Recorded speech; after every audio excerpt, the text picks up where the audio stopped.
Actually, fun fact, I had a bet with my friend when I made that video. I was saying it would not get 300 views in the first month. And then I guess, now it's, I don't know, something 30-something thousand views, which is pretty cool. People shouldn't be afraid to do what they want to do.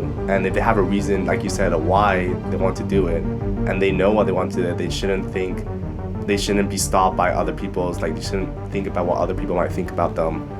Because to be honest, everyone is thinking about themselves anyways. People are often too afraid to do it just because of the judgment of other people. And I was like that my freshman year, of the judgment of the upperclassmen, what are they gonna think about my channel? And I wish I started this sooner. To be honest, I think I just started to think about it as we're speaking right now, which makes your podcast even more special, right? Hey, we're denting, bro. We're denting in the right moment now. My purpose in life is to leave my dent in the universe in absolutely everything I do, as well as to inspire and help others do the same. For someone to leave their dent in my life is a privilege. For me to leave my dent in someone else's life is an honor. But to inspire and help others leave their own dent in the universe is an indescribable feeling. I plan on doing this through this podcast by celebrating my guests and inspiring my listeners, all while leaving my own dent in the universe and helping others do the same. My name is Fer Andrade, and this is Denting. Hello everyone, and welcome back to another episode of Denting. My name is Fernando Andrade, I am your host, and today I have a very special guest here with me, Marcos Rico. Hello. Marcos, how are you? I'm good, how are you? Good. I was just telling you that it's an interesting episode because it's the first time I have a native Spanish speaker here on with me, and we're doing it in English. So So it'll be interesting, but I'm very excited about this. Very excited I told you I want it to be more of a conversation rather than an interview. Talk about how you got into content creation as well, being a student athlete, being a good student at such a top university, So let's dive into it. But before we start, do you want to introduce yourself for those that may not know you? Yeah, okay, so my name is Marcos. I'm a third year but graduating senior at UC Berkeley. I'm on the Calman swimming team, and I'm studying electrical engineering and computer science. And I also have a YouTube channel, so consider subscribing. It's my name, Marcos Rico. I post just content about my life. I try to keep it entertaining, and that's about it. Yeah, you have a great YouTube channel, and it's something I admire because you're on such a great team and you manage to keep a YouTube channel of that caliber. It's wow, that's pretty impressive with Eeks as well. It's damn. My posts aren't very consistent, but I'm doing my best. Yeah, hey, they're fun, and that's what matters. And I think you having fun with it is reflected in the views, because I was telling you, I was burned out at some point this year, and it's when you're trying that hard, it's never gonna work. Yeah. But when you're having fun with it, it just tends to pay off for some reason. Absolutely. So let's start off with before you even got to Cal and before there was even YouTube, anything, right? What was your childhood like? How did you get into swimming? Were there other sports involved? You're from Spain. Yeah. So tell me a bit about that. Yeah, so I started swimming when I was around 3 years old. So basically my entire life. And it started off really casual. So I have 4 sisters, and then my mom just kind of put us all into a pool at the same time. And just flap about, whatever happens. And then about 7 years old, I started to get into a actual swimming club team, and I started to swim a bit more regularly. And then I moved to Spain at the age of 10 before I was living internationally. And then I started to actually swim more I wouldn't say professionally, obviously, because we're not professionals, but every day, started to take it a bit more seriously. So I was just training in Spain for practically my entire life. I was 1 year here in the States in Pennsylvania, my sophomore year of high school. And then other than that, senior year, beginning of senior year, I sent an email to Dave and Chase. I was I would really like to swim for Cal. And they're we would really like for you to swim here too. And I was really excited. And that's basically the entire journey. That's awesome. You mentioned you had 4 sisters. Are they older, younger? Oh, yeah. Yeah, they're both, all 4 are older. Actually, I have a twin sister. She's 2 minutes older, which she likes to remind me about constantly. But they're one is, I think, 23, one is 25. Okay. Just doing their thing in Spain and elsewhere in Europe. Yeah. Nice. And you said you moved to Spain, so you're not from Spain? No. I am like okay. So it's a bit complicated. I've been around the world a bit, but I was born in Spain, but then I, moved to China. I actually lived there for 3 years. I went to Turkey for a bit. I lived in Dubai for about 4 other years, and then I settled back in Spain for the rest of my life until college. Nice, nice, interesting. And I think I must have gotten it wrong because like on the Cal Athletics site it said that you were in Wyoming. So was it Wyoming or Pennsylvania? Yeah, I honestly I don't know why it says Wyoming. The high school I was in my sophomore year of high school was called Wyoming Seminary. That's probably what it was. Okay. Yeah, but it's neither in Wyoming nor it's a seminary, so it was a pretty redundant name. But it's actually in Pennsylvania, and I was only there for 1 year. I think my main high school was probably the one I spent junior and senior year in. So it's like it's a school in Spain called SEC. Okay. Yeah. And what was that experience like, or why did you go to Pennsylvania for a year? Yeah. So I really wanted to experience the college. No, sorry, not the college. The American kind of life that I've seen like in the movies and the series and stuff. And I really wanted to go at least for a year, and kind of experience that. That like I said before, like the American kind of integrating athletics and academics at the same time. Because like in Spain, it's very both academics and athletics. It's like really separated. Like you go to school and then you have your like club team, and then you don't really compete with the school. And I wanted to kind of experience that. So I partnered. Like I didn't partner, but I applied to an kind of like an exchange program called Assist, and then they basically like selected but like I'd say like 150 students from like around Europe and around Asia, and then they gave like them scholarships to go to the United States and experience that for like a year. And then I happened to get into that, and then yes, I went to that school, and it was amazing. And then after that, I was like, okay, this is what I want to do like for college. Like I want to do this for 4 years, or I guess 3. And then that's why I started to apply into universities in America. Yeah. That's awesome. That's awesome. So I mean, I know there's been internationals here before. I know that obviously it's very attractive to come here to get the, I guess, American student athlete dream, right? In a way. And it's super interesting how you mention it, like what you see in movies or online, or like the student athlete lifestyle, this and that. And it's very interesting that you even mentioned that, because now it's something you're posting about, right? So it's interesting that you see that. But where did you see that, or where did you gain that idea from? Was it YouTube as well, or somewhere else? Yeah, no, it was exactly that. I was scrolling through YouTube, and I see a bunch of these day in the lives and athletics, and like I don't know, my movement freshman year at Harvard, and I was just like, this seems so cool. Like they're going to dorms, they have.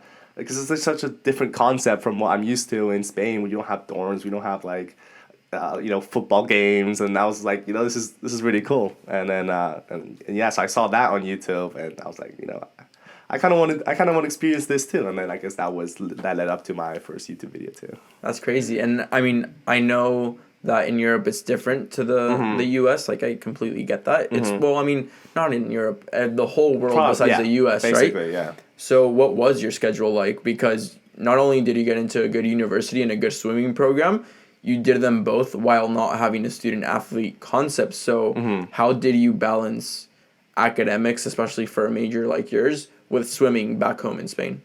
So like how did I balance academics and athletics before I went to college? So in high school, because I mean, to get in here, you have to be a good swimmer and a good student, because you got directly into the College of Engineering, right? Yeah, exactly. Again, that says a lot. So tell me a bit about that, how you balanced it without there being the concept of student athlete there is here. Yeah, exactly. So in my 2 years, so junior and senior of high school, I went to a specific high school that prepared. I wanted to do something called the International Baccalaureate.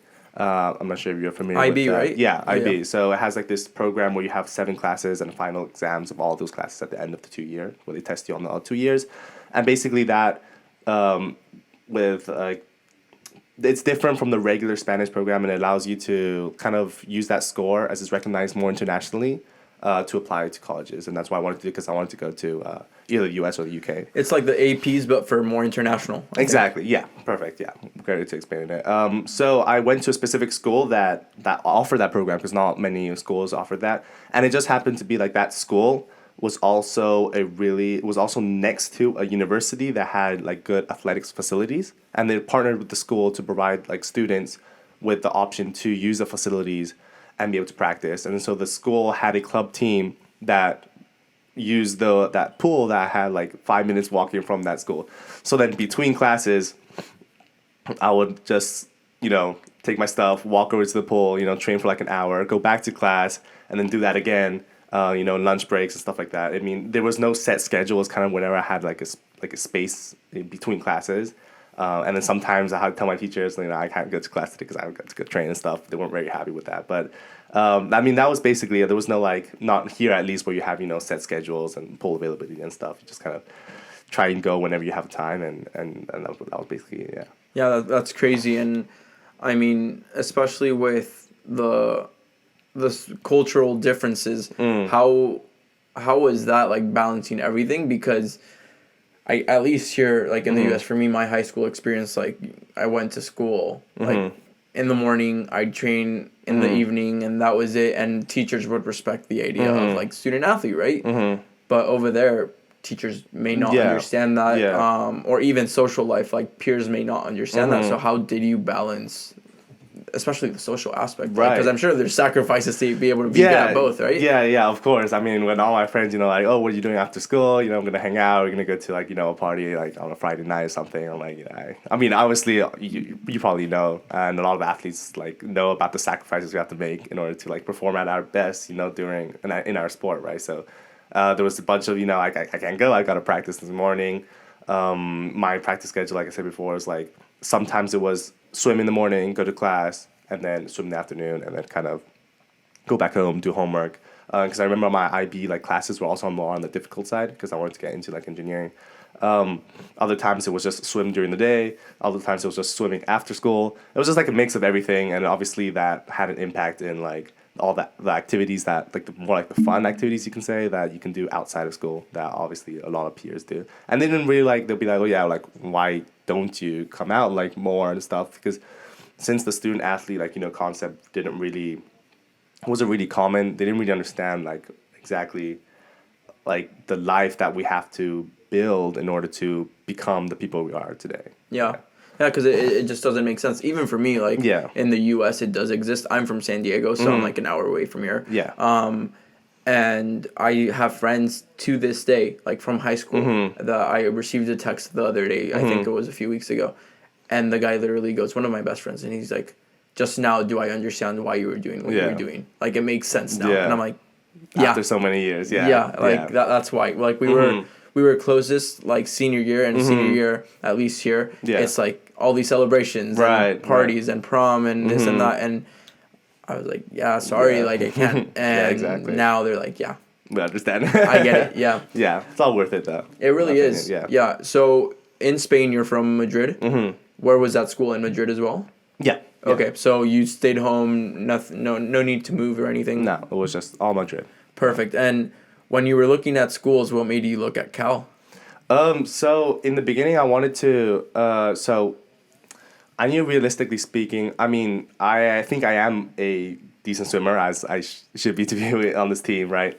But I knew like kind of where I situated in terms of like athletics scholarship I could receive and the quality of the school I was applying to. And it was a big decision for me because obviously international tuition is a big part of, the schools that we have to apply to. And especially at, public schools in America, the international tuition or out-of-state tuition is a lot more than the in-state tuition. And it gets pretty expensive, right? Yeah. So I was kind of like figuring out, okay, if I wanted to go to a school in America, it's going to be expensive and I'm going to have to take out loans. And so I wanted that. I mean, I know a lot of people say, college education is just a piece of paper and stuff, but I wanted that school to be able to provide me the opportunity to be able to repay the student loans and be able to get a good job in the future. And I mean, that just happens to be in the society that we are in today, that, top ranked schools are the ones that are often are the ones that get higher paid grads. I mean, I'm not gonna debate whether it's a good thing or a bad thing, but it's kind of how It's a correlation, and it is what it is. Yeah. it is. Yeah. So I mean, so that was a big part of like my recruiting process. I was just kind of going through the rankings. I was like, okay, I'm gonna try and talk to as many of these top 20 schools or top 30, whatever it was, and just kind of see, whoever responds. And then if no one responds, then I had other options in like in the United Kingdom. They also had like good schools, and stayed in Spain. Obviously, going to the U.S. was my first choice, but I understood like the financial burden that would be to me and to my parents. Yeah. That might not be worth it. So it was funny though, because I didn't really know about Berkeley before really applying. I mean, it's funny because personal story. My parents actually met at Berkeley. Wow. So they didn't really study here, but my mom is from Taiwan, my dad is from Spain. They both went on a summer program, and then they happened to be at Berkeley, and they met at Berkeley. So came full circle. But I remember hearing about their stories about Berkeley, but I didn't really get the stories. All I hear, especially in Europe, I think we only listen to like all these Ivy Leagues, Harvard, Stanford, or I guess not Stanford, but Harvard, Princeton, and Yale. I didn't really know about Berkeley, and then I kind of just sent an email to Berkeley because I thought it was pretty cool. Like I didn't really know about it, and then they responded saying they wanted more information. I was like, oh wait, okay, so like who is Berkeley? And I searched them, and I was like, oh whoa, okay, this is intense. Like this is like a really good school, and I was like, okay, I mean that's awesome, yeah. I mean, it's interesting because I'm in the exact same shoes, really. You grow up and you hear the exact same names all the time. Harvard, Yale, Princeton, Stanford. Yeah. Always. And there's more Ivy Leagues, I get it. Yeah. And people think, the majority of people will think, oh, Stanford, yeah, it's an Ivy League. Yeah. And it's like, no, like you don't understand it. It's a Pac-12. Whoa, what's a Pac-12? Like, they don't get it. They don't get that an Ivy League isn't like a ranking with schools. It's a ranking with athletics. It's just a conference, Yeah. It's like saying, oh, I go to a Pac-12. Like, it's the exact same thing. Yeah. And super interesting because you mentioned in Europe that's how people see it. Yeah. Oh, I have that perspective from Mexico, right? Interesting. And it's like, why do people only mention those names? What do they have in common? They're all private. And then it's like, yep, that is exactly what it is. Schools. And you think, well, why is it? Is it because of the money? Well, partially, right? But also because they take less students, making the acceptance rate lower, making the ranking higher, because the ranking depends on how many people are accepted into the school or the percentage. But then you look at the new rankings now, and Forbes this year said UC Berkeley is the best university there is, public or not public. It's like the best there is, period. Because they're starting to recognize that it's a public university, and that's the only reason that our acceptance rate is, I think it's 14 or something like that. But you look at how many people are applying, it's a lot. It's a lot. I think this year was like 120 or something. Yeah, it's insane. Yeah. So it's interesting to realize that it has to do with it being a private and public university. Yeah. But I was in the same shoes. I didn't know as much as I do now. I had a better idea, but I didn't know as much. And once you fully understand that it's the number one university or public university, whatever you want to call it, it's like, whoa. Yeah. That's crazy. I go here. That's sick. Pretty special. Yeah. Absolutely. So so you realize that, and you talked about, all right, I'm a good swimmer, but you knew your limits from the get-go, right? Yeah. I mean, just looking at the roster, especially here at Cal, I was like, okay, this is intense. Well, that's exactly what I'm saying, because you didn't know what Berkeley was, and you get a response from them, and you just said, well, I know my limits. Dude, this is the best program in the nation, so tell me about that. Yeah, I was very surprised, because there's so many other schools that I like talked to, and they're like, okay, you're not fast enough to be on the team, or like, we can't have you because we ended our recruiting season, or, I mean, most of them was just like, okay, you need these times, and that's it. And then, so I was kind of, my confidence was kind of going down, because Berkeley was one of the last schools I actually reached out to.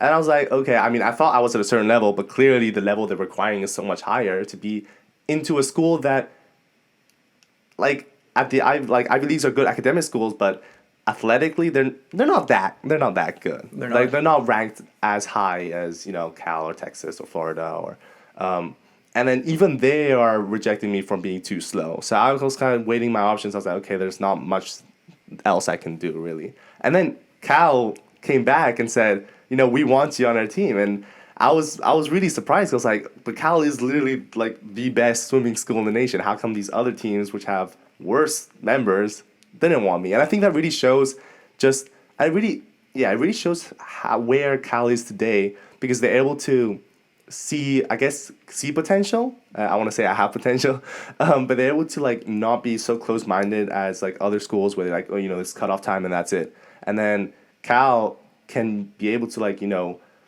recruit, like maybe not the fastest since high school, but be able to like extract the full potential of each swimmer that they come, in order to become the national champions that we were this year. Exactly. I think that's really cool. Yeah, I mean, one thing is the potential, which is crazy, right? And I think that says a lot about your coaches and the recruiting director, whoever it is, right? Because I'm not sure if Coach Dave does that.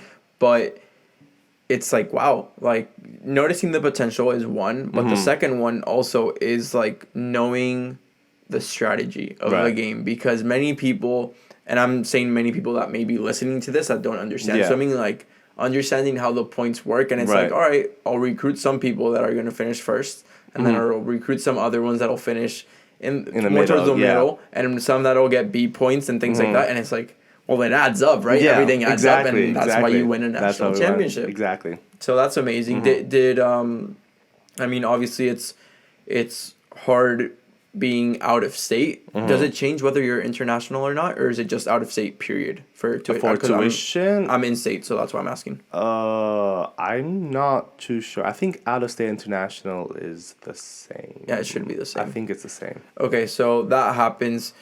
You're a good student. Was there like any way that worked in with scholarships or anything like that? No. I mean, Berkeley is top university, as we said. So I'm a good student, but I think in order to get like an academic, any funding academically, I'll probably have to be a bit more bright than what I have. I mean, I get it. I literally, I mean, this is the second podcast I'm recording today. I just recorded with Isabel Ivy, and we were just saying like, you show up in your first lecture of college and everybody's like, well, the professor goes, who here was a valedictorian? And everybody raises their hands except us. And it's like, cool.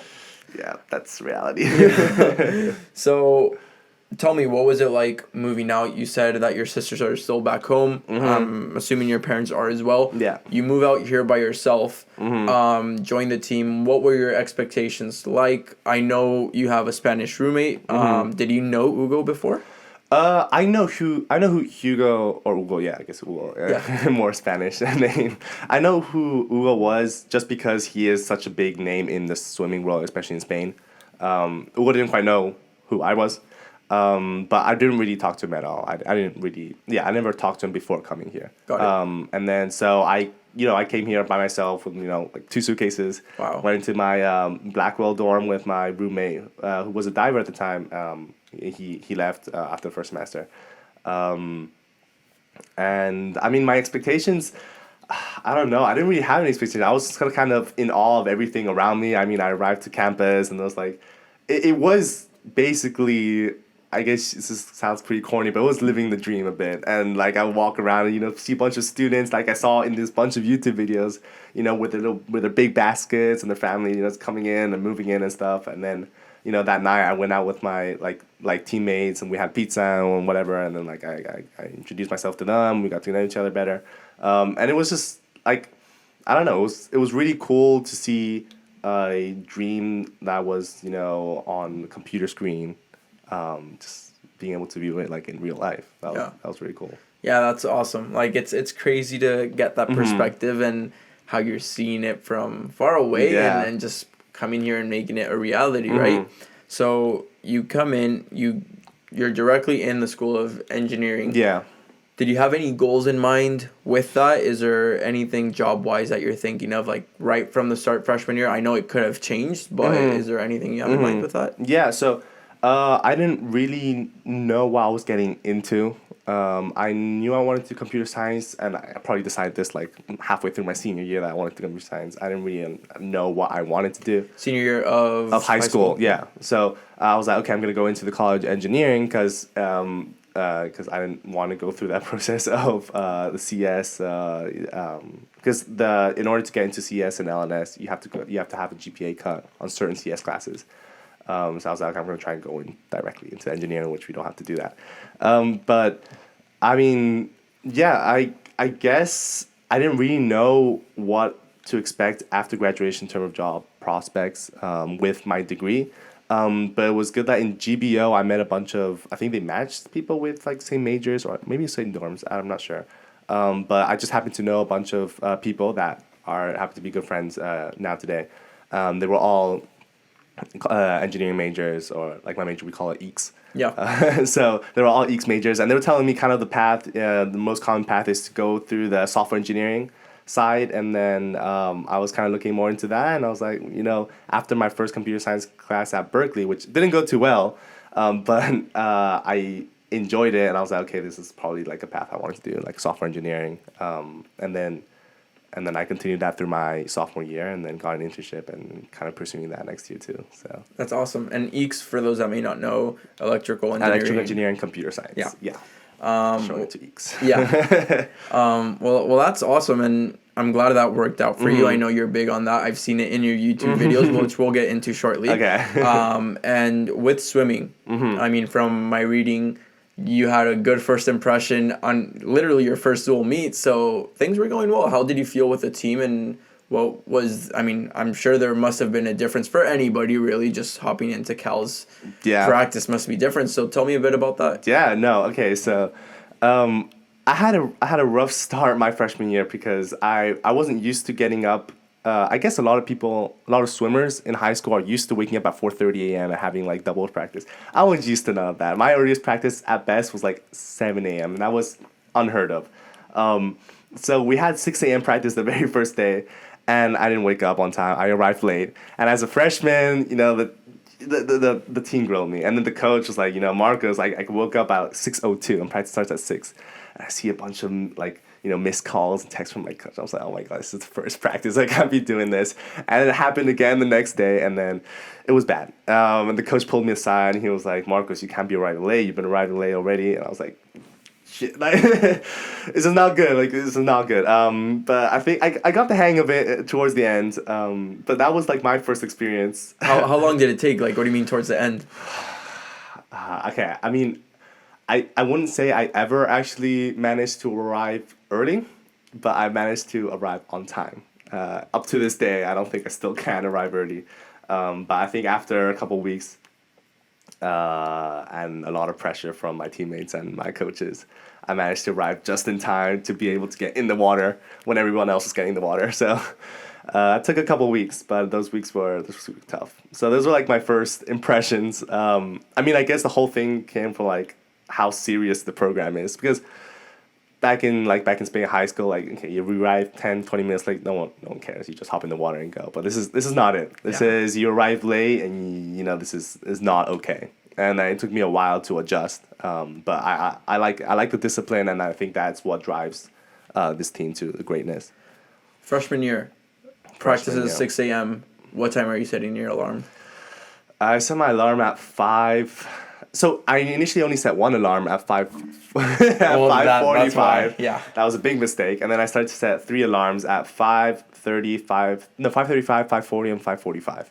Okay. 5 minutes to get changed, go to the pool, that's also a thing for you guys. Like, your changing is easy, you know? Yeah. Like, for us, like, we definitely have a bit more. But what about now? Is it still that same?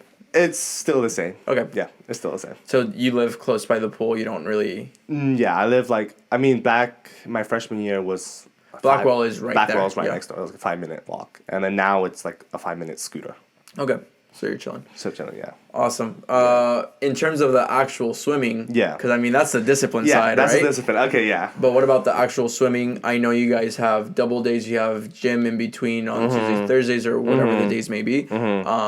So... what was that adjustment like? And now you're a true student athlete, right? Now there's no there's no time conflicts per se. Right. But I'm assuming your swim load is way heavier, and your school load is as well. Yeah. So what's going on there? Yeah. Basically, I guess you can sum up the entire experience with just less hours of sleep at night. But it was okay. I'm going with the swimming side. It was. I guess a lot of swimmers in our team are used to being really good in order to be on this team. So they're kind of like excel in their own club team. And that's kind of how I was. I guess my club team wasn't pretty big, but I think I was pretty decent, and I was a good swimmer in Spain in general. So there's not many people that can like really compete with me during practice. But coming here, literally every single day and every single practice, everyone would kick my butt. Like, not even if like I'm a sprint like freestyler breaststroker, so I swim like 50, 100 yards. And then even like people swimming the mile would beat me in the 25. I was like, what is going on? And then I would hop into the pool, and then in that same lane, Nathan Adrian would hop into the pool. And Nathan Adrian, for those who don't know, is 5-time Olympic gold medalist. And then you have on the other side Ryan Murphy getting the pool, which has the world record, like in the 100 backstroke. Yeah. You have Tom Shield, and then you're just looking around. You have these bunch of names and these huge like people in the swimming world, and it's just like, wow. Like it took me so long, and I don't think I ever like fully was able to like appreciate like I am swimming with literally the best swimmers in the world. Literally. Ever, yeah. Yeah. And it's insane. And like I feel like you can really feel that in the practice, and then everyone is so motivated seeing these huge names swim next to you and just training with you. And it's like it just really pushes you to be better. And that was like definitely like one of the first experiences I had when swimming at Cal, yeah. Yeah, and I mean, it's not to belittle my experience, nor my team, nor my sport. Yeah. But I think it's important to understand that within our athletic department, there's different levels to things. And I don't think it's to belittle any other sports. Yeah. It's just because of how it works. Example, college soccer. You can get drafted into the MLS. You're probably going to the USL, which is the second division of the MLS. And the MLS isn't within the top 5 leagues in the world. We know that, right? Okay, fine. You guys are getting coached by the head coach of the best national team in the world. The way I think about this is we are amateur soccer players, and you're getting coached by Pep Guardiola. That's the way I understand it. And you're literally competing next to the world record Messi, Ronaldo, like yeah. Everyone, you know? Yeah. And I mean, and if it's not them, then it's Lewandowski and literally the next guys, right? Absolutely. And once you understand that, it's like wow. Because even if it's you're not competing against them, sure. Yeah. But practicing every day with people like that, like I can't imagine practicing every day with guys like that because even if they're not competing, the training itself is much harder than the meet. So they just go so much faster than everyone. It's insane. Yeah. It's crazy to even think that happens. Like I cannot imagine what that must be like. So just some context for everyone just to understand. You get the hang of things. When does YouTube start for you? Yeah, so going into college, like I said before, I've watched a bunch of YouTube day in the lives, and I was like, okay, if I get into college, I want to make a day in the life. I think I would love to do that, just like imitate what I've seen online, and that would be so cool. So then come November freshman year, after like, getting situated a bit in the team and stuff, I was like, okay, I think I'm gonna try it out. And there was a bit of a stigma around making vlogs on the team at the beginning of my freshman year. So as a freshman, I didn't really want to, make much of a hassle. So I was gonna kind of have my phone in the corner, like making little comments every once in a while. And then I just made a video on a week in my life at Berkeley, posted on January 2020, and that was kind of the story of like the beginning of my YouTube channel. It blew up. Yeah. I mean, actually, fun fact, I had a bet with my friend when I made that video, and I was saying it would not get 300 views in the first month, and my friend was like, no, it has to get 300 views in the first month. I think it got 300 views in like the third month. Wow. So it was really slow. It was like no one really cared, and then all of a sudden, I think acceptances came out of like colleges, and then it suddenly spiked a bit, like panned out a bit more, and then it spiked again, and then I guess now it's I don't know, something 30-something thousand views, which is pretty cool. Crazy. Yeah, is it 300, 360, 30,000. Yeah. Oh my gosh. At that moment I was like, whoa, okay, that's pretty cool. That's weird, that's pretty cool. Yeah, that's awesome. And the way you started out, obviously there's going to be a stigma. Did you feel comfortable being on the team as a teammate with the guys? Because you're talking about disciplinary difficulties. You're talking about the difference with the swimming. I'm sure there's a cultural difference. Even for me, there honestly was, and there still is. Did you feel comfortable with the guys? Period. Yeah. No. To be honest, my freshman year especially, I hung out most of my times in the study room doing homework. So it's not like I could interact with my teammates a lot because I spent most of my time just studying. But the times we were at the pool, I did feel comfortable. I don't think there was any tension, especially with my classmates. We were all I think we're all good friends, and there was nothing wrong with that. And then I felt good on the team. There was a bit of conflict between the seniors and the freshmen that year, and I wasn't used to that kind of. I guess it's pretty common here. Like when you're a freshman, you kind of do all the dirty work and stuff. I wasn't used to that, so I was like, why should I be picking up your towels when you finish? Like, that doesn't make sense. So I guess there was a bit of conflict there, but I think I got used to it pretty quickly, and overall there wasn't really any issue. I think I fit perfectly in the team, and I think people. I hope they enjoyed my presence and I enjoyed their presence. I think it was, in that sense, it was all good. Okay, so with the stigma for the videos, was it just because it hasn't been done before? What stigma? So you mentioned that there's a stigma with the vlogs. So that's why I wanted to build up to it, right? Because okay. at first you don't feel comfortable with the team. And then I get it too, dude. Like, there's a stigma with posting things. There's a stigma with posting videos. And once you get past that, you're chilling. Yeah.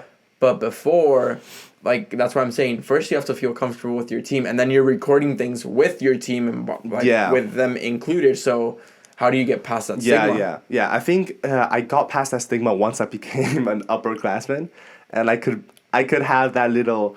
I wouldn't say dominance, but I know that other people wouldn't judge me because they're lowerclassmen. Like, they're not gonna judge the upperclassmen doing the stuff, and then that's when I could feel open about filming more the meets and filming my the teammates around me and stuff. But before then, I kept my videos, and a lot of them are actually deleted. But they were very, very low key, just like me. And try not to get anyone behind me. I don't want to make sure if I post something, someone sees, oh wait, I was on that video. I didn't want to be in that video. You have to take it down. I don't want any of that to happen. And so that was how I kind of built up the stigma. I mean, there was a stigma already on the team because there are a couple professional swimmers out there that make vlogs, like some professional swimmer called Cody Miller, another professional swimmer called Michael Andrew, and they're huge. They're world champion swimmers, and they have a huge following on YouTube, and they make vlogs and daily vlogs and stuff like that about their practices and stuff they do.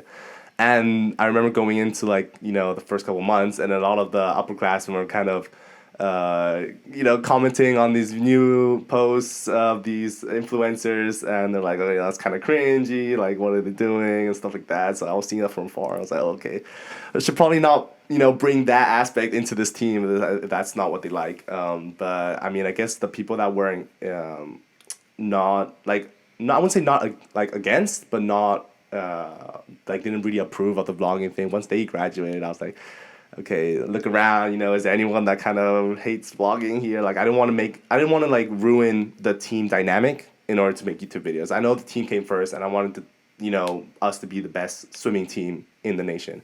And if making videos on the team is going to ruin that, then I'm perfectly fine to keep that part away. But then after looking a while, and I saw that everyone was fine, I was like, okay, I think I can start making videos with people around me. And I think the people enjoyed being in the videos, and it was just fun. Every week, every 2 weeks, we were they would watch it all together. My classmates, they would watch the videos on their TV, and they'd be like, okay, I'm there, and then I'm there, and then Millis joined, and then now we have another swimmer also joined called Colby. And then I think it's a good time. I think it lessens the pressure that we have in order to perform at maximum all the time, and just kind of makes practices and meets a bit more light, which sometimes is needed. Yeah, and it makes complete sense, and that's awesome, right? You posted the first one, January 2020. Yes. It started to blow up April-ish? Around April, ish. When did you post the second one? Okay, so that was in, I think, April, May is when COVID started to hit, right? March. Oh yeah, sorry, March. So that's when I flew back to Spain, and we were all like in lockdown. So that's why I was asking, because it's like during the pandemic, what happens with all that? So I didn't, so I didn't really know where I wanted to take my channel. I know I just wanted to do that day in the life video, and I thought that was it. I didn't really want to pursue YouTube. I didn't think I had what it takes to even be like semi decent at it. So I kind of just made that video, and it started to blow. And I was like, okay, wait, I kind of like this, and I'm gonna try and make more videos. And then my following videos are very, I think they're taken down now. They were very cringe, and it was just me trying to. I guess I didn't really have any swimming content because we were all quarantined, right? So I was trying to make like the other aspect of my life is just like academics. I guess I was like pretty good at that, so I was like trying to make videos on tips to be more productive and like study habits and like day in the lives, stuff like that, which didn't turn out too well. But even if you're mentioning they're cringy, right? Like I will look back at my videos. I'll tell you right now how I got into it, but I'll look back at my videos and it's like, wow, that is so cringy. I hate looking back at them. But at the same time, if you can look back at yourself and say, wow, I was such a dumbass, then you're probably still a dumbass, you know what I mean? No, absolutely. It's definitely good to be able to do that. Yeah. It's just very hard. Very, very hard, It's very hard. Like I was telling you, you asked me how long ago I got into this. We're recording this right now, April 10th, 2022. I recorded the first episode February 2021, but that was only one episode because the guy that used to live in this room got drafted number 12 overall in the MLS. Wow. And right before he left last night, we recorded it, and then I started in May. So it's almost this project's gonna turn a year old. I started posting in June, and looking back, like this same notebook, it's about to end, right? Like this notebook I have right here. I'm about to finish it, but this has all the interviews, and I look back at the notes I used to take, and it's like, wow, that is really bad. And now it's like, wow, I get the hang of it, and it changes depending on the type of interview or conversation I want to have. But even before that, the way I got into videos was during the pandemic. So I was very bored, and I got into current events, and I was very pissed off with misinformation, not with the world, but just with my friends. So to be able to communicate this to my friends, I was texting them, I was sending them articles, all these things. And I'm really into current events, and that was my goal of the year, to get into current events and fully understand it, because my dad is up to date all the time, and I was like, I want to match that, right? So I started reading all these different sources, trying to balance everything out, and I had so much information. It was excessive, and I texted it to my friends all the time, and they're like, dude, we're not going to read these articles. Like, stop sending texts. And I'm like, well, I'm just trying to help. Like, I'm not trying to be rude or anything. And they're like, well, communicate it differently. And I was bored, and I'm like, bingo. Got my phone, started recording videos, had some scripts, and I would just summarize the day's news in 3 minutes. Wow. Post it on Instagram. It's a private account, so but it's still there. And that was it. And I got into that. And then one of my family friends, she's older than me, like not super much older, but she's older than me. So I didn't know her through school or anything. She's one of my dad's best friend's daughter. And she's into content creation. And she was like, oh, let's make some videos. And I'm like, all right, cool. Let's start doing this. She had all her equipment, everything. We start recording. And the first one sucked. It took me 2 weeks to record a 3-minute video just looking straight at the camera. It's bad. She still laughs at it now. But we started making content, and it started to work out. And little by little, it starts helping people. And I was like, all right, this is cool. From that, we created a nonprofit, and now we actually do like legitimate service, and it's like, all right, this is sick. It's so good. We started recording with what's it called, the small mics that you put on? I just call it clip-on mics. Clip-on mics, right? We had some of those. We had some cameras. And it was like sit-down conversations, and someone goes, "Dude, that's a podcast," and I'm like, "No," and they're like, "Yeah," and I'm like, "Oh, I guess." And those are in Spanish, actually. Oh, not on my channel, not anything. It's on the nonprofit's channel. And that started that way. And I was like, you know what? Pandemic hit. our freshman year. Yeah. I didn't really know anyone. Personally, I did not feel comfortable. So we get here freshman year, and it's straight into season. Right. You have preseason, Oh, yeah, okay. so you have captain's training, Yeah. but we weren't really informed that year. So we showed up the last week of it when it's a month long.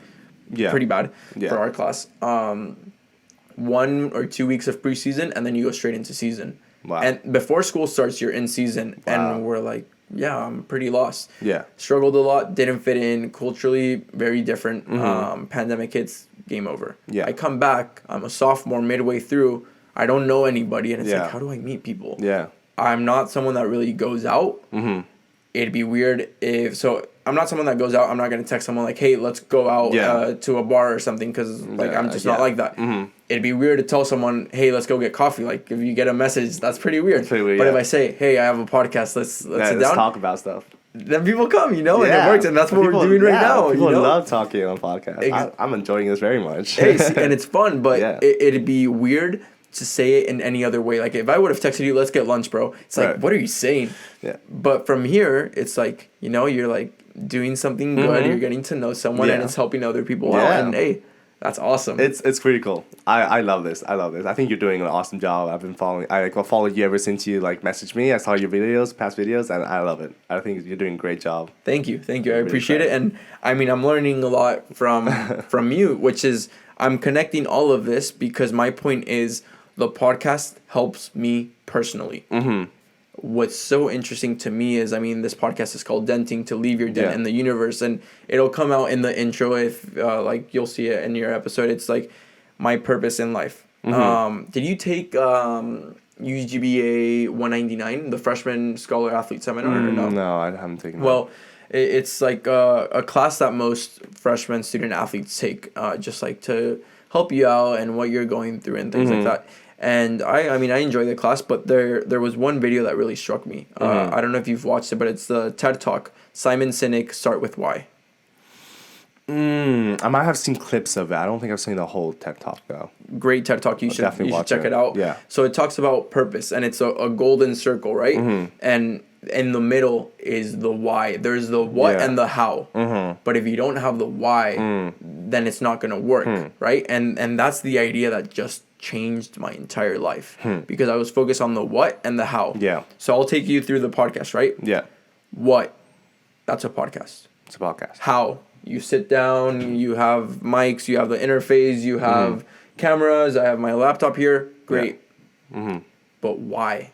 Anybody can buy equipment, anybody can sit down and talk, but why? What's the purpose? And to me, my purpose in life is to leave my dent in the universe in absolutely everything I do and to inspire others to do the same. I think that's what you're doing, bro, because you saw something and it inspired you, and it's like, wow, I want to do that, And now you're doing the same for other people. Like, that's crazy. Like, have you thought about what you're doing? Like, do you recognize that? To be honest, not. I mean, I think I just started to think about it as we're speaking right now, which makes your podcast even more special, right? Hey, we're denting, like, bro. We're denting in the right moment now. No, yeah, exactly. I just reflecting upon like the thing that I put me in the position I am today about watching YouTube videos, wanted to make one, and now, the thing that inspires me most about making YouTube videos every week, or I try to make every week, but I'm failing. But consistently making YouTube videos, is like I get a bunch of messages from people that watch my videos and they're like, Marcos, I watched your video, and apart from like it's a good video or whatever, it's well filmed, like it's inspired me. For example, a recent video of mine called my morning routine, which recently blew up.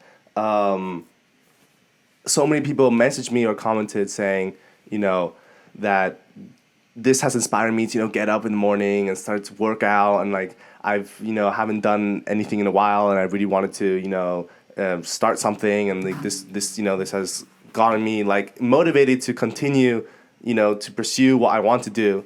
So I mean that's like the main reason why I continue doing, and it's funny how I was in that same position when watching the videos in the first place, and when watching like those day in the lives, I was like, that's super inspiring. Like I want to be in that position, and now that I'm in that position, I want to make other people inspired to be able to pursue like what they want to do too. You got inspired. And now I want to inspire. You left your dent, and now you're inspiring others to do the same. You know, like that's sick to me. And I mean, you mentioned right before, like, all right, there's been amazing athletes here, and honestly, yeah, there has been like pretty top athletes. But I mean, I'm in the same shoes as you, and I look at other people, and I've told them I have no problem telling them, and I usually tell it to them before the podcast. But it's like, I get that I'm not at the same level athletically as my guest. I get that. I've had Olympians here. I've had, like, one of my best friends from this podcast at this point, Cameron Rogers. She's number 2 in the world this year. Insane. Like, that's, again, going back to the soccer reference, Balón de Oro. Like, she's right there, you know? Other Olympians, national champions. Like, I'm not at that level. Yeah. I get it. But how can we connect in other aspects? And that's why you're here, right? And that's why I do this. Like, it's the mentality and the approach you have to things. I could care less about certain results. Sure, results show a lot, but I think it's mostly a reflection of your approach. Yeah. Do you have, I mean, as of when we're recording this, you're probably way up by the time I post this, but as of the time, you're at 17K on YouTube. Are you here because of that? No. Like, honestly, you could have 5K, you could have 1K. I don't care about that, right? Like, one day you'll have 100K, and that'll be sick. But it's the why you're doing it and what you're showing in the videos that actually matters to me. Is there a national champion? Yeah. There's been so many national champions here that I haven't invited, you know? Okay. And I'm not saying, they're not good. No, it's not. It's just what inspires me, you know? And absolutely.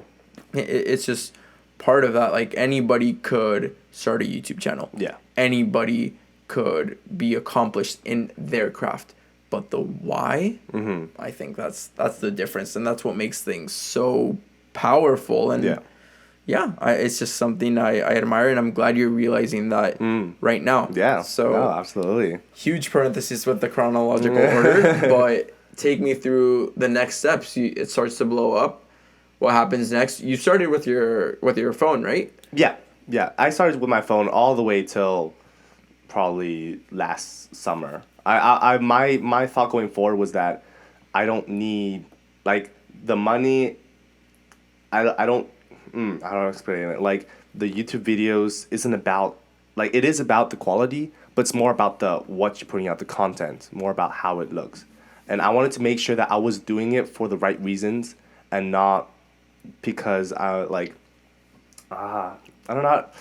Okay, I don't know how to explain it, but like, I didn't want to put myself in a situation where I buy all this expensive equipment and I get a new camera and I get some new lights and I get a microphone and I get all this stuff, and if even with a phone I'm not able to, you know, make videos consistently or make videos that I like, having this special equipment isn't gonna help that. Like, I need to be able to be comfortable. And with filming with, like, just like my phone, which at the time was pretty sucky. It was like an Android. I don't know. And I need to be comfortable with that in order to, like, tell myself that, okay, I am ready to, like, step up, buy more expensive equipment. And that didn't happen until, like, I don't know, this summer. But that's perfect, though, because I'm actually going to make a recommendation to you. Usually I can't for 2 reasons. One, the person in front of me doesn't understand content creation, and 2, Spanish, right? Okay. So you can understand it, and I think it's gonna, you may like it, right? But there's my favorite content creator. He has a podcast, has 3 books. His name is Roberto Martinez, and I follow him a lot. Like, I love his work, and his books are right up there. I just finished his 3rd one this week, but there's a chapter in his 2nd book that talks specifically about that, and it's how you can have all this fancy equipment, but if you don't know what you're doing or what you're producing, it makes 0 sense, you know? Absolutely. And it goes back to how I was raised as a kid playing soccer. I would want certain type of cleats all the time. And, like, as a kid, the best cleats back in the day, like with Nike, was the ACC cleats. And it's like, oh, I want those ACC cleats so bad. And you're looking at this and, like, how expensive they were. And you're 8, 9, 10 years old. It's like, dude, you don't need $200, $300 cleats. Like, and there's always, like, those kids on the team that have them. And you think you're, like, going to score or something or do better just because you have those. And it's like, I remember specifically just my dad saying, like, are they gonna make you a better soccer player? Yeah. No. No. Not really, not at all. And it's the exact same thing that the book is saying. It's that chapter where, all right, you can get fancy equipment. It will help you. It will help. Yeah. But first, you have to start differently. And I was shocked that that's how you started. But I was shocked that that's how Millis is still doing it to this day, yeah, right? No, absolutely. Like, he came on here and I've seen the videos. I've seen your videos. I've seen his.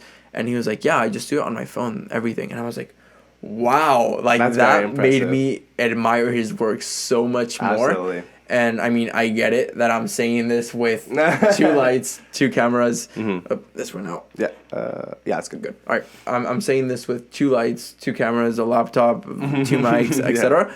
But in the video world, like as of right now, I'm 2 years in, and like I actually did save up for these sort of things and stuff like that. So I don't know if like what your story is, but for me it was like our fall season 2020 was canceled, and I was like, all right, I'll train kids, and I saved up, and yeah, lights were gifts, but besides that, the laptop, I have a laptop. My phone, I had a phone. Yeah. Camera, I saved up. Yeah. And these, dude, just look it up on Amazon. Yeah. Many people are like, dude, like this is crazy. Not really. You can find anything on Amazon nowadays, and they'll look a certain price, but they're not really. Yeah. And that's how I started. I started with this camera, my phone, my phone, and an old GoPro that I got for Christmas, dude, 2012 or something like that. And I just used that, and it worked. And it worked, yeah. And that's all that matters. I started out with my phone for a year and a half. And that's what matters most. But once you find that why and things like that, it's better. Absolutely. When you did buy the camera, what camera? How did you choose it, etc.? Yeah. So again, my budget isn't really high, so I was trying to look for inexpensive cameras that are also practical. Because I'm also into a bit of photography too. I like to take pictures every once in a while. So I didn't want a full filming camera. I wanted one that could also take pictures, and I wanted like a camera with interchangeable lenses, so I can like play with different effects. It was just a bunch of YouTube videos, a bunch of like, what do people recommend for cameras under $1,000? What do people recommend cameras for vlogging? What do people recommend cameras, for content creation? And then the one that I have right now is the Canon M50, and it's like the kind of like the standard of all cameras. It's like, this is the go-to camera, and I was between this one and a slightly more expensive one, but then I went back to my thought and like of the why. I was like, do I need to spend double the money on this camera? No. I'm going to go with this camera, and then once I get bigger and like I feel like I need to upgrade, then I will upgrade. But I don't need to upgrade it right now. So I just went with the Canon M50, standard 15 to 45 millimeter lens, which came with the camera, and just started shooting with that. And I immediately noticed the difference in quality, which I guess doesn't really make much of a difference, especially now Millis is so successful and he's still filming with his iPhone, which is pretty crazy for me. But the improvement in quality it made me feel better about my own videos, and it made me want to make more videos, which is also like really important. Like, you need to be motivated to make, like, if you don't like what you're producing, then it's gonna be hard to like continue producing. And then that step up in quality made me see potential in my videos that I didn't see before, and like trying to incorporate more like cinematic kind of shots and more like different angles and different like types of shots I couldn't get with a regular phone. So I think that was, but again, I didn't have large budget. To be honest, I didn't earn a single cent on YouTube till probably like December last year. So I've been like a full year and year and a half on YouTube. I didn't earn a single cent. I was just creating, videos. And then at that time I was creating like, I don't know, earning like 5 cents a day, 10 cents a day. So obviously my budget was really high. So I saved up, and then I bought that camera and then kind of played with that. And now I still film with the same camera. This was like back in the summer when I bought it. I still film with the same camera. I bought a couple different lenses to play with different effects. And I think I'm going to continue with that until I feel like there's a need to change it. Yeah, and that's awesome, because in a way, the more limited you are, the freer you are. Absolutely. Because once you have so many options, it's harder to choose, and it's so difficult. But when you're limited to, hey, it's this, or this, it's easy, right? Instead of let me look at all the cameras in the world. It's so hard. I know you're into photography. Don't you have an account like a separate account for photography? Yeah, it's M Rico Pang. It's very low key. I haven't posted in a while, but it has like 100 followers. Yeah. If you wanna follow, I mean, that's fine. I was gonna say, like if it weren't for the photography for content creation, like I would definitely recommend this one, the Sony. Is it the V1? ZV-1. ZV-1. Yeah, definitely looked at that one for vlogging. Yeah. It's a lot of fun, especially like for the vlogging. Yeah. I've used it for this. I'm considering some vlogging. Again, your work inspired me as long as as well as Kyle's. Kyle Millis. I'm using last name, first name. So for those that don't know, but he's already on the podcast as well. But I've watched your work, and it's not really like what inspires me the most is the memories. Like for us, the reason I want to get into it, we're going as a team to compete in Italy in May, and to me, it's like I want to record that, and even if I don't post it, I want to keep that, you know. And a lot of my teammates are starting to see that as well because those memories are just like so valuable. Yeah. And I remember like during your season, I was like on YouTube, it's like, what are they up to, or like what is it like? And you guys were so like outside of the pool, and it's like, that's sick, you know, like to just get an idea what other teams are doing. Yeah. I would love to see a vlog from you from a soccer trip. That would be really nice. I mean, I'm considering doing the Italy one with my team, and see, I don't want it to get in the way of our soccer, exactly, which I want to get into right now to talk with you. But I was thinking, you know what? Instead of doing a day in the life, maybe I can break it down into pieces. You know how, I record a podcast, and let's say that I'm cooking a pizza. Well, the things I post, it's clips, so it's like a slice of pizza. So maybe what I'm thinking is, what I could do is post, instead of just posting the slice, recording the slice when it comes to the vlog. So I'll record all of Italy, but it's like a day in Rome. Yeah. A meal in Rome, a training session in Rome, etc. And maybe I could do that here as well, like injured soccer players and you're in the athletic training room, or going up to practice, or like things like that. Yeah, that'll be interesting. Now that it could even fit like the new YouTube Reel, like the YouTube Shorts that's being immensely more popular now. That could be pretty cool content too. Yeah, YouTube Shorts is growing. TikTok is obviously humongous. Huge. You know what? Okay, let's take a parenthesis in the chronological order, but you know what I've noticed? Instagram and YouTube are competing against each other. TikTok, I feel like it's going to be very limited, and they're trying to compete as well. But if you notice, I mean, you have to reach a certain amount of subscribers, which I get, but in YouTube, there are stories now. Yeah. You can make posts now. Yeah. There's shorts. Yeah. And then there's the larger videos. Instagram, they went from IGTV, or like just from pictures, then to videos, then to IGTVs. To shorts. And now the reels there are, it used to be 15 seconds and 30 seconds, and now it's at 90 seconds. And it's like, whoa, this is interesting. Yeah. And the format for what used to be IGTV, now it's just video. Yeah. It's the exact same as reels. Once they merge those, dude, it's Facebook combined with YouTube, and it's just different. Direct message, stories, etc. I think those two are competing. TikTok just went up to 10 minutes as well for a video. Really? 10 minutes? Yeah, 10 minutes. I doubt anybody's going to TikTok to watch that. Yeah. But honestly, bro, I would send it and just post. Like, I think that might be the move. I think I've got to start to expand now. Yeah.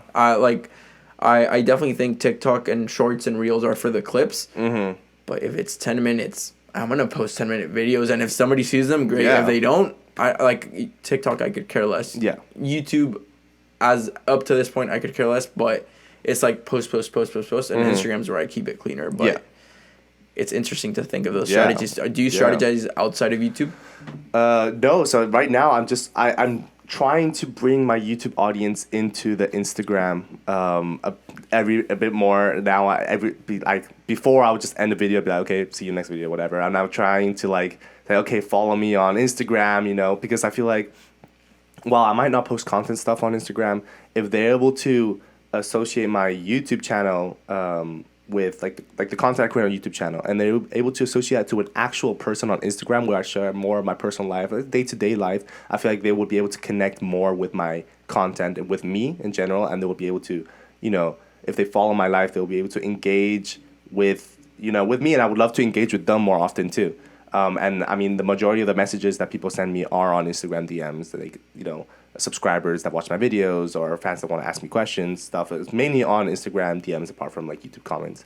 So I'm trying to bring that audience into Instagram and trying to engage with them there so that they feel that the person they're watching on their screen isn't just some random person on the screen. There's like, it's a friend, like they're talking, with someone they know. And I really want to bring like at least the community I have like growing like together. And I think that's, I'm not sure yet. That's what I'm trying to do. But I think that's kind of the way to do it. I'm not sure if I'm ever going to, start creating content on Instagram, but at least I'm going to try and start interacting more with, YouTube followers on Instagram. Well, why not post clips? Yeah, so I mean, apart from the nature of my YouTube channel right now, which is more like horizontal, classical 8-9 minutes videos, I still haven't thought about a good way of trying to make vertical short clips that would kind of fit the theme of my channel.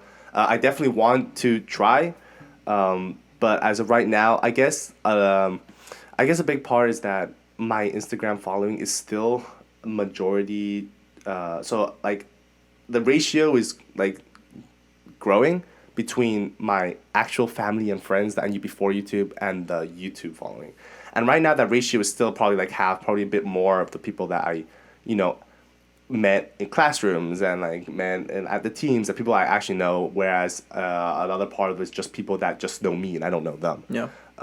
And so then since the bigger portion of my following is family and friends, I don't want, at least right now, I don't want to feel like they are following me on Instagram just to see the same stuff they would see on YouTube or like, I mean, I want to be able to still post some, like, keep my Instagram like at a level that would not distance or break relationships with the people I have that are actually close to me, which sometimes I feel like, and maybe I might be wrong, maybe I'm just like overthinking it, but I feel like if I post something like, a clip on my Instagram, then people that used to follow me because of who I am are kind of feeling like they're just one of other many followers. And I'm not saying that I care about everyone that follows me on YouTube, but there's obviously people that I've met longer time and have a better relationship with that I don't want to feel like that, is damaging our relationship. Yeah.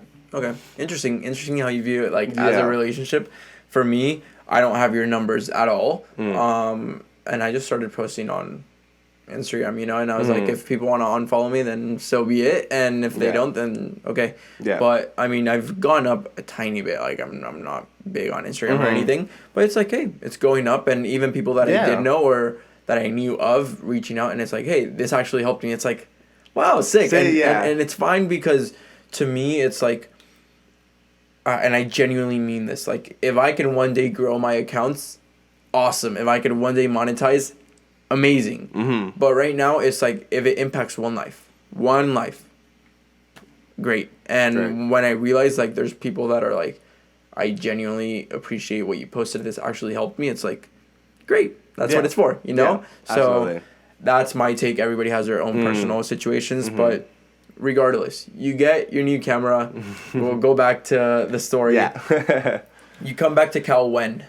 From the pandemic. So from the pandemic, I came back January 2021. January 2021. You guys go straight in to season right away. Straight into season. And then actually, this is actually, I guess by the time this podcast comes out, I actually explain this. A video I'm preparing right now is my college athletic life summarized. Oh, awesome. So I kind of explain all of this. I don't have any links, I'm sorry, because of my numbers, but guys, go check them out. Yeah. This will probably released by sometime this week. So by the time this podcast, comes out, the video will already be up. So. For sure. Marcos Rico, go search it on YouTube. Thank you. But no, so, I came back in January, and 2 weeks later, I get COVID. Like, I caught COVID, and I was out for the week, off the Pac-12 team. Couldn't compete at Pac-12s, obviously out of the NCAA team, and my season there ended. So it really hurt, like, my confidence, and especially the momentum I was building through my freshman year, which I thought I would have. I was improving a lot, especially there's like a new environment, this team. I feel like I had a lot to give still. And then obviously the COVID impacted everyone, and like I can't complain because people had it worse than me, right? But training wasn't good. And then I was in Spain for that fall semester, and I wanted to come back, and continue to train with the team and continue to be better. And then I get COVID, and I was out, and then I couldn't compete. And then all of a sudden, I didn't compete. I didn't train with the team for the fall semester, and now I can't compete for the spring semester. So that entire season is just gone. It's gone, yeah. And it was like a whole year. And by that time, I didn't really know I was graduating in 3 years. But now looking back, that's like a third of my collegiate season just ended right there. And I was like, at that moment, I was really hurt because I felt like I still had a lot to like give and a lot to get better at. But stuff like that happens, and you just continue working. And so I got back in the team and continued with train with them. I watched them obviously succeed at Pac-12s and CAAs. And then I continued to swim with them. And then over the summer, I had an internship here. So I was able to train with them over the summer here as well, which was really nice because I will normally go back home to train. But obviously here is like a better environment. So I was really happy to be able to train here over the summer, and then just been here ever since the last semester and this semester, and was able to successfully, I feel like, to a most part, successfully wrap up my college career. But in a way, like when you got COVID, I understand that ruins your season because you were locked away for a week or 2 weeks, or how long? I was locked away for 10 days in a hotel there, yeah. Okay, 10 days in a hotel, which ruins things because then you have to go through a protocol to get back into swimming and make sure that you test negative, especially back in those days, right? Yeah. And by then you can't qualify. I can't qualify, yeah. Your times don't qualify for Pac-12s. There was no mid-season meet, so you couldn't qualify for NCs. And that's obviously the season, right? You just train and try to gain back fitness, and that's about it. But then you also started recording videos in the hotel, right? Yeah. Day 1, day 2, day 3. And that, to me, says a lot because it's the obstacle becoming the way, right? The impediment to action advances action, and what stands in the way becomes the way. So swimming goes sideways. You can still study because you're online school. Yeah. But YouTube starts to grow, and that is part of the story, Part of the story is the obstacle and the difficulty.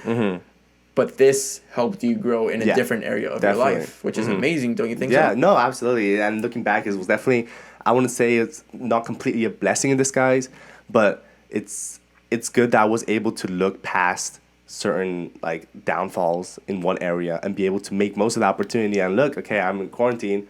Now I have more time because I'm not training, I'm not training 3-4 hours a day. I'm not tired.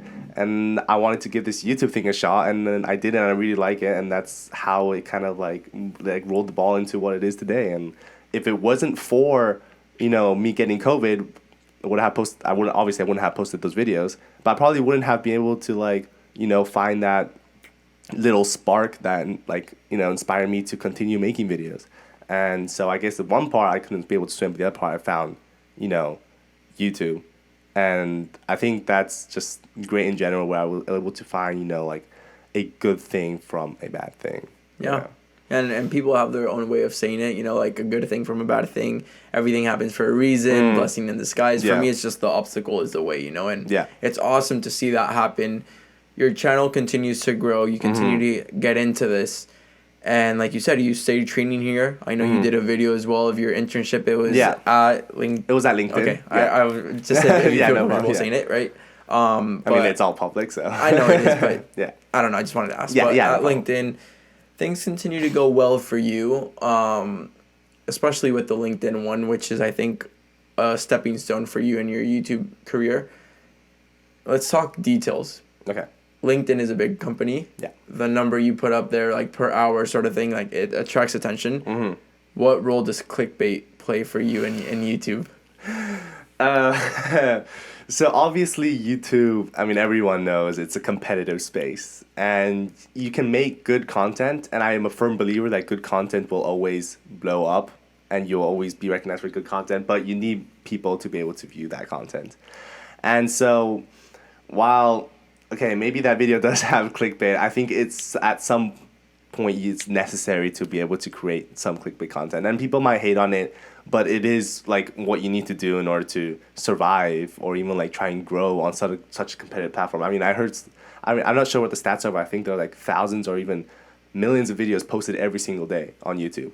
And this your video, if it's not attractive enough, it's not going to grab the attention. I mean, now that TikTok is literally 3-second videos, and even 3-second videos, people are scrolling past after just 1 second of viewing the video. Like, you really need to capture the audience's attention from the beginning. And in YouTube, that's all the thumbnail and the title. So I think I don't want to overdo it, over clickbait, like some YouTubers, like, I don't know, in their description be like, gone sexual, or like police called, or whatever, unless the police was actually called. But there is some aspect of clickbait that is necessary, and that I try to incorporate into my videos with having the video at least related to the thumbnail to some extent. Right? I'm not going to go complete clickbait, but I want to at least the video will back up the YouTube thumbnail with the clickbait. Yeah. Yeah, no, and I agree. I don't think it's wrong at all. Mm-hmm. It's one of the things that I'm telling you that I want to learn more from you guys, because I need to do a better job with that. And like I said, I'm doing this for fun. I don't view YouTube as a competitive space, but I probably should, and I should be thinking about all right, better titles this here, post this then, sort of thing. So just a stepping stone for me, but it's interesting. Absolutely. Everybody has their own takes. Mm-hmm. You go into your junior season. Going in, did you know this was going to be your last year? So I had, going into my summer internship, I was thinking of, starting to graduate early, and I was actually going into my second semester sophomore year. I had an Excel sheet, and I had 2 schedules, one that was finished in 4 years, one that finished in 3 years. And I was looking at the schedules, and I was like, okay, is a 3-1 doable? I mean, I don't want to if I graduate in 3 years but I don't have a job, and as an international student, it's tough, because we have visa stuff going on, and if you don't have a job, you just get kicked out. Yeah. So I was wondering, okay, if I get an internship this summer and get a return offer, I can graduate in 3 years, that would save me a lot of money, but that would also be a lot of stress more stress in school, and I also want to enjoy my college experience and stuff like that. And then I got the internship, so I was like, okay, this 3-year plan looks pretty good. Now, I have an internship, but I still can't solidify it, because I don't know if I'm going to get a job afterwards. I'm not sure if I'm going to excel in the internship. I'm not sure if that's actually what I want to do, which was software engineering at the time, and it is now. But the internship ended. I did well. They gave me a return offer for next year for a full-time job. And then at that moment, I was like, okay, I have a job next year. This is going to save me a lot of money. I am on track to graduate in 3 years.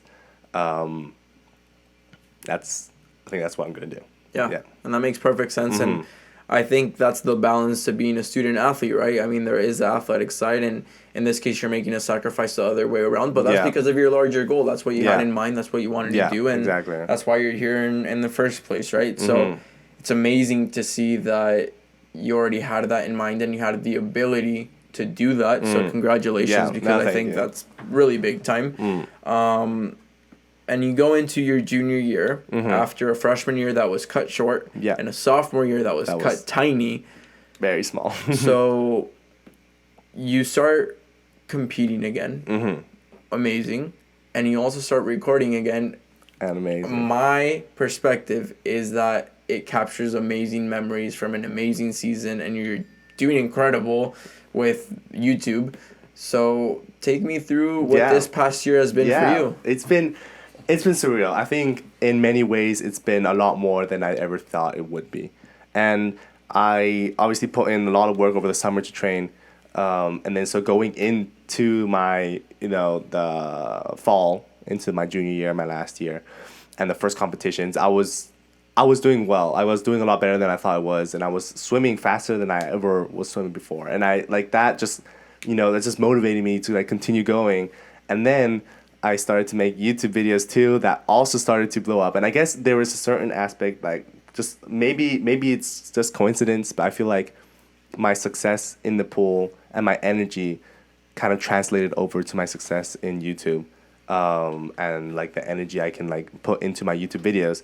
And so the competitions rolled on in fall, and I was just doing really well. And then I was posting YouTube videos, which are also doing really well. And it was, at that moment, I was just head down trying to okay, put another video out, continue swimming and stuff. But looking back at it, it was definitely a lot better than I ever thought it would be. Yeah.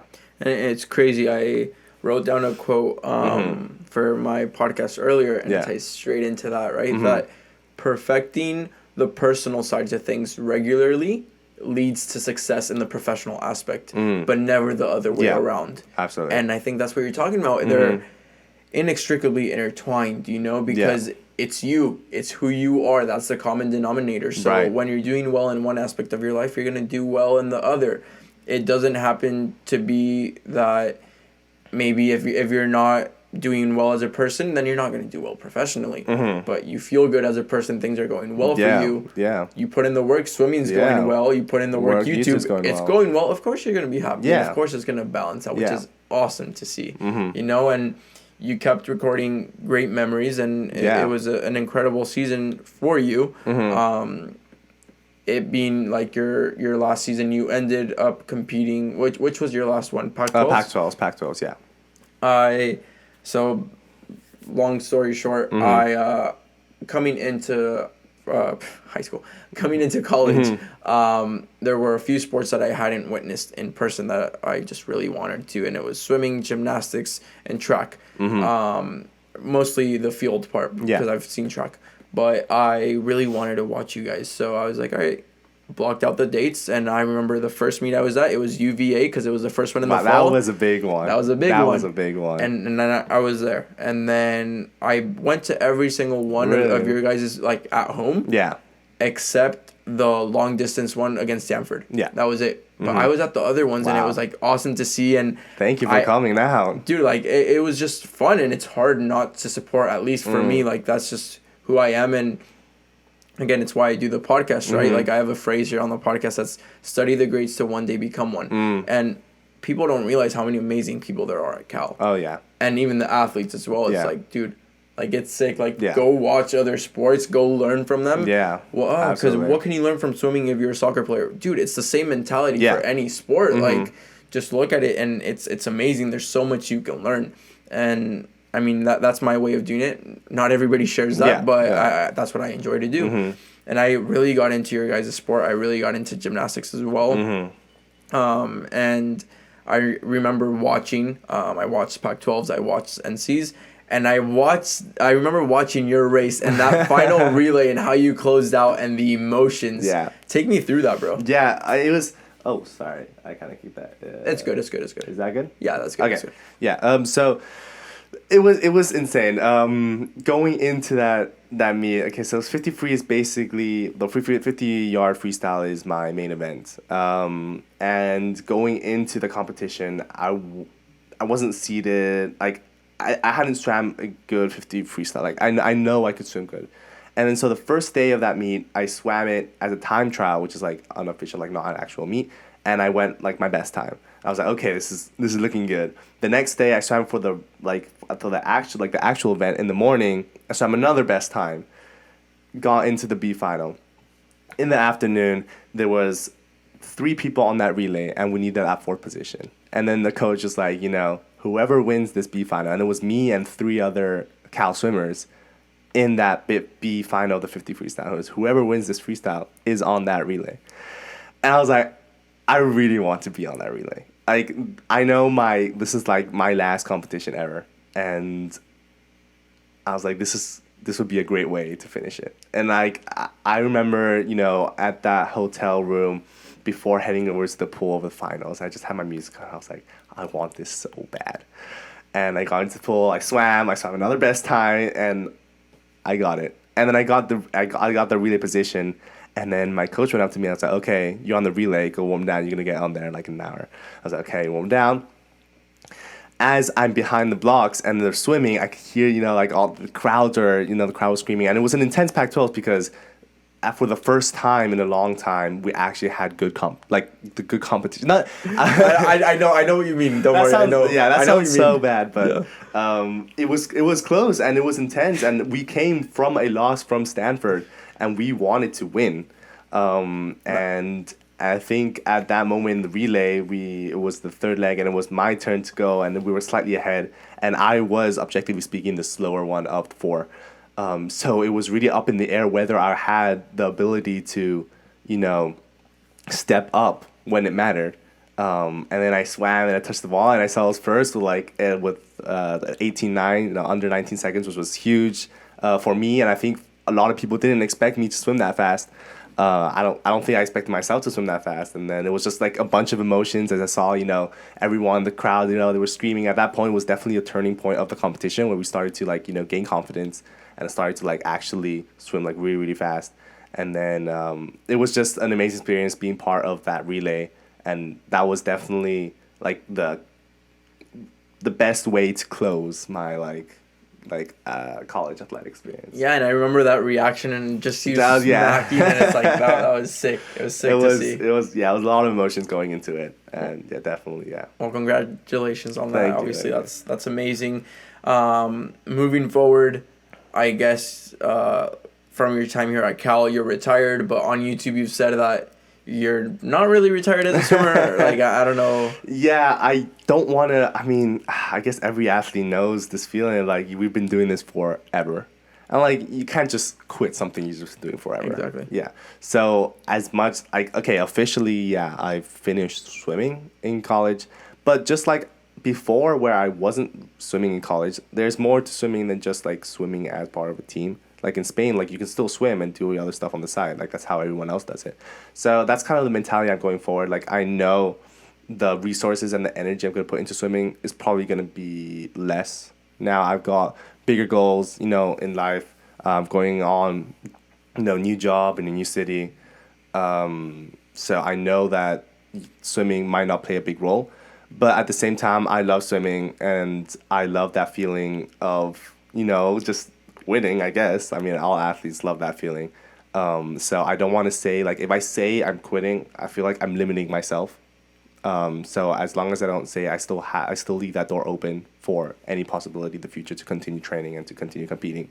Albeit maybe not at the highest level I want it to be, but definitely I don't want to say I completely quit. So just going swimming every day and still every once in a while I practice with the team. Other times I just go by myself in the pool and it's just kind of just continue and stay in shape and stuff like that. That's awesome.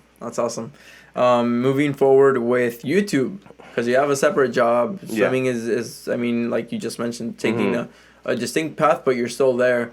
Have you decided what you're going to be doing with YouTube? Yeah, I mean, I definitely want to continue YouTube. And YouTube has never been a big priority for me. I started off because I wanted to do it because I thought it was fun. And now it's blown up a lot more than I thought it would. But I still do it just because I have fun. And then the day I stop having fun with YouTube is the day I quit. I'm not dependent on it, nor is it going to be my main source of income at all. So with YouTube, right now I still enjoy making videos, and going on, I will continue making videos, and I'm going to try and transition. Obviously the channel, it was not going to be college athletics anymore. It was, which I didn't do a good job of transitioning because every single title says college athletics on it. But I'm going to try and transition. And I know that my channel growth is going to stop because that is a big theme of my channel. But again, if I go in the mentality of, I'm doing this because I like it, then even if I get less views, less subscribers, it's, I guess, less money, it's fine though, because I'm still doing what I like doing, and that's what I'm going to continue to be doing these until I get bored of it. Yeah. That's awesome. That's awesome that that's your why and how you're doing it. The last few questions that I have for you. You've mentioned that obviously there's two of your teammates that started YouTube. Kyle is pretty big now. I know Colby started his as well. I haven't really seen much from him, honestly, but I've watched you and Kyle. How does it feel? I don't know if he's told you this, but he came on here and Kyle said you inspired him to do it. So how does that feel, knowing that you inspired someone you're close to grow like that as well? Yeah, I wouldn't say it's only one side though, because seeing Millis and his videos definitely inspired me to continue making videos. I remember when I started making videos actually consistently, and then Kyle went up to me and was like, Marcos, I saw your videos, and I've been wanting to make videos for a while. I just never got the chance. I never got the energy to do it. But now watching your videos, I kind of want to try to do it. And now can you tell me how you started and tell me how you do it? And it was an awesome moment for me because, I mean, I'm a big nerd of YouTube and YouTube stats and all that stuff. And it was great to have another person there that I can be able to nerd out with. And Kyle is also a huge nerd on the stats. And we're all constantly, comparing and talking about like how our channel's doing and stuff like that, which is awesome. Like I love to be able to talk to someone about it and to be able to give feedback as well as receive feedback. And at one point, I mean, I started before, and I had like semi decent subscribing. And then Millis started, and he blew up really fast, a lot faster than I did in the beginning. And then looking at his videos blew up, I asked him, I was like, whoa, that's like incredible. Like, can you teach me how you're doing? And then he teach me like what he was doing, and then I was able to blow up too. And I think it's just great that we're both able to help each other out.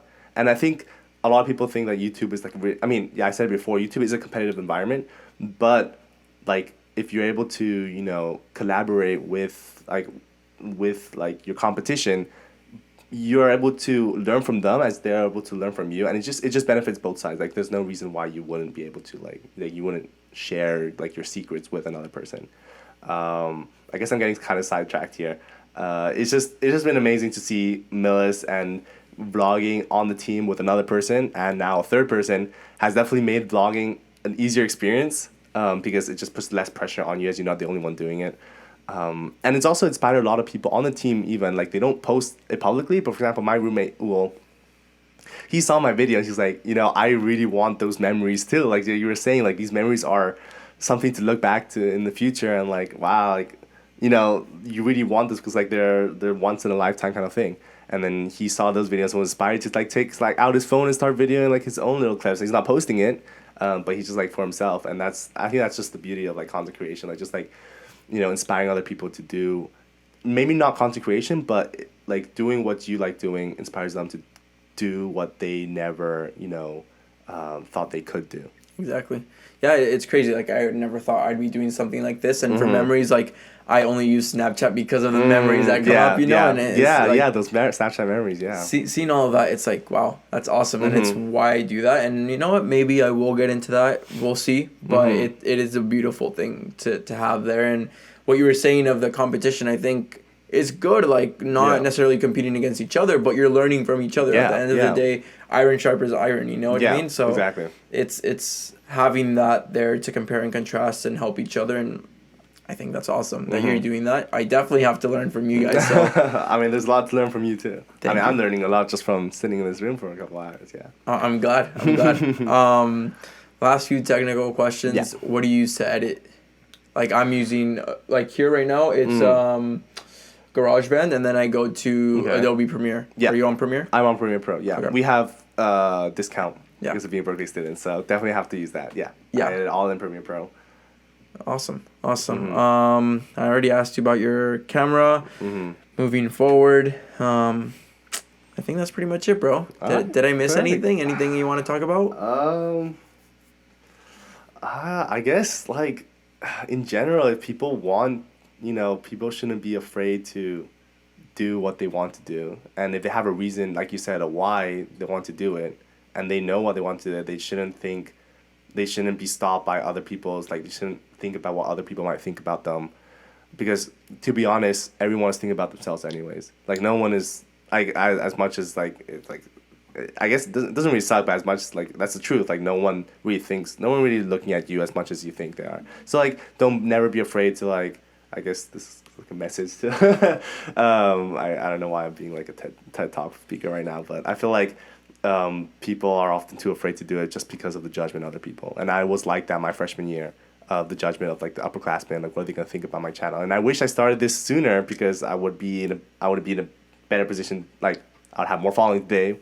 And I know it's all about the following, but it's just if you want to do it, just do it and don't look back, and like you will like only practice makes perfect, I guess. Yeah, I completely agree with you. And for me, it was easy because I started during the pandemic, but even coming back, it's like hard at times. But no, everybody accepts it now. People like it now. People like it. Yeah, I've had teammates watch some of these, and it's like, wow, like that's awesome. They're like, hey, I watched this. It's like sick. Or I've had people that I don't even know come up to me because I interviewed their teammate, and they're like, oh, I watched your interview, and I was like, wow, thank you. Like I appreciate that. Exactly. And I mean, it could help anyone whenever it matters. But to me, I agree with you. It's that imposter syndrome that could stop us. Dude, nobody's thinking about you. Yeah, exactly. Like they don't even have the time for that. Everyone's busy with their own life. Yeah. Everybody's busy with their own life, and if anything, just remember that you may not have this opportunity later on. And Exactly. just take it as it is. So I think that's great advice. I'd give that to everybody else as well. Start as soon as possible because it does matter, and forget about what people have to say. But absolutely. That's pretty much it. Marcos, thank you so much. I really thank you. I loved having you on here. I enjoyed this conversation. Me too.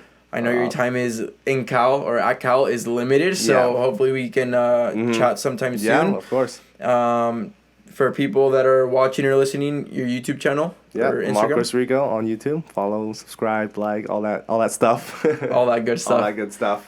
Well, to everyone that watched on YouTube or listened on Spotify to this episode, thank you so much. I really appreciate it. If you're on YouTube, please like and subscribe. If you're on Spotify, please follow the podcast. Share it with anyone you'd like. I'm sure it's helpful to many. And yeah, that's pretty much it. Marcos, thank you so much. Thank you, Fernando. Thank you all. I'll see you guys soon. Perfect. That's it. Wow. Awesome. That was fun. I love that. What do you think? You liked it? I love it. I think this is awesome. I think what you're doing is super. Thank you so much for listening to today's episode. Make sure to subscribe to my podcast and follow me on my personal social media accounts for more. All at Fer Andraez. All links are in the description. If this episode inspired you in any way, please help me out by sharing it with a friend to help them leave their dent in the universe as well. That's it for today. I'll see you all next time.